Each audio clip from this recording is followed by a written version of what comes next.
Hello friends, आज मैं आपको बताऊंगा ऑक्सीटेट्रासाइक्लिन एंटीबायोटिक इंजेक्शन के बारे में।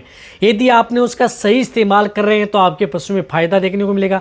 यदि आपने इस इंजेक्शन का गलत उपयोग किया तो आपके पशु में सबसे बड़ा नुकसान ये कर सकता है। तो ऑक्सीटेट्रासाइक्लिन इंजेक्शन जो कि ब्रॉड स्पेक्ट्रम एंटीबायोटिक इंजेक्शन आती है, जो कि gram positive and gram negative दोनों बैक्टीरियों को आपको किल करने का काम करती है और बहुत अच्छी एंटीबायोटिक होती है। बहुत अच्छा रिजल्ट पशु में देखने को मिलता है। सभी एनिमल्स में आप इसका उपयोग कर सकते हैं, चाहे आपकी गाय, भैंस, भेड़, बकरी या अदर एनिमल्स हैं, उनमें ऑक्सीटेट्रासाइक्लिन इंजेक्शन उपयोग करके पशुओं में कई तरह के रोगों से बचाया जा सकता है।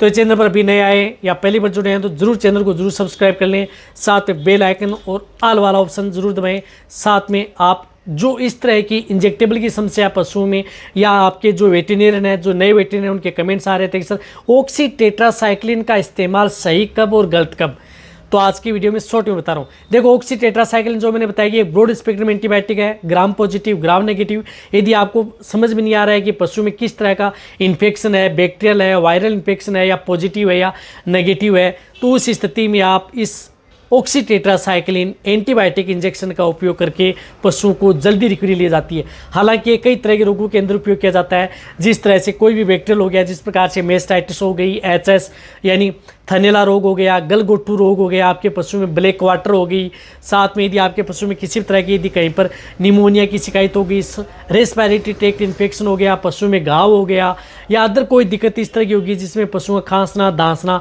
यूट्रिनरी इन्फेक्शन, बच्चेदानी में इन्फेक्शन, पेशाब नली में इन्फेक्शन, उन सभी में आप इस ऑक्सीटेट्रासाइक्लिन इंजेक्शन का उपयोग किया जाता है। या किसी भी तरह की प्रोटोजोआ जनित रोग है जिसमें आप प्रोटोजोआ जनित रोग है जिसमें पशु में अदर जो रोग हो जाते हैं, जिसमें टेम्परेचर पशुओं का बहुत ज़्यादा हाई हो जाता है, तो वहाँ पर भी ऑक्सीटेट्रासाइक्लिन इंजेक्शन का उपयोग अदर जो एंटीबायोटिक इंजेक्शन लगा रहे हैं उनसे कई गुना रिजल्ट आपके पशु में ये देती है। तो कहने का मतलब है कि इस तरह की दिक्कतें यदि आपके पशु में हो जाती हैं तो उस स्थिति में आपके पशु में बहुत बड़ा फ़ायदा करती है। सही इस्तेमाल यदि आप अपने पशु में कर रहे हैं तो बहुत बेनिफिट आपके पशु में ये देती है।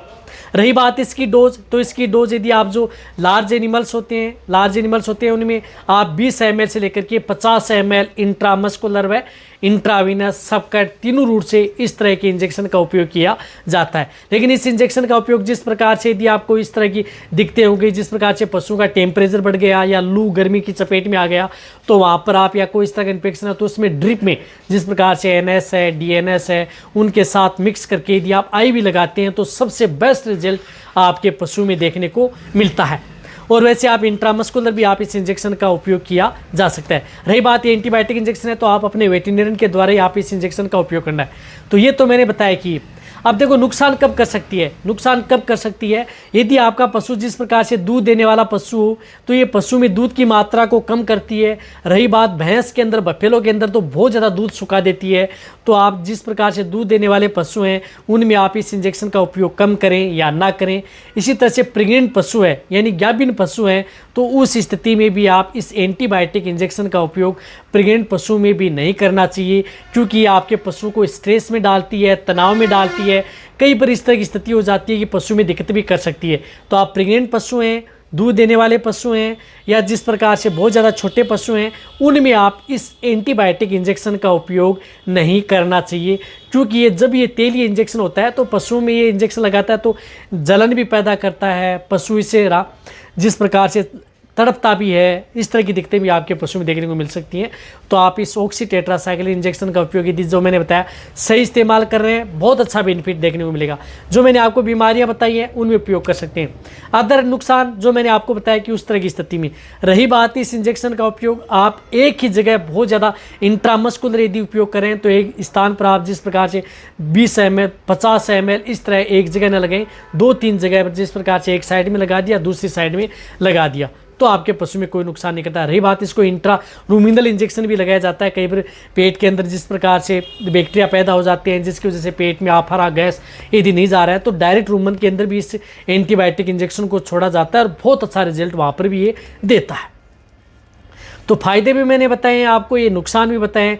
तो इस तरह से आप अपने पशु में उपयोग करके आप बेनिफिट ले सकते हैं। तो वीडियो जितना हो सकता है शेयर करें, इसी तरह से आप मेरी वीडियो देखते रहें। थैंक्स।